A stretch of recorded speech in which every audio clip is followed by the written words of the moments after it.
जीवनमा तपाईले छ नि यो टिकटक बनाएर के पाउनुभयो भन्नुस् त।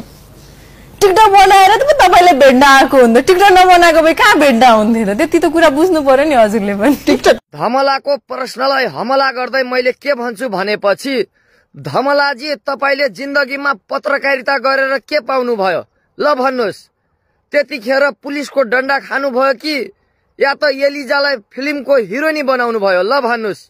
अब तपाईले जस्तो प्रश्न गर्नु भएको थियो मैले पनि त्यस्तै प्रश्न गरे, टिकटक बनाएर के पाउनु भयो भन्नुभयो।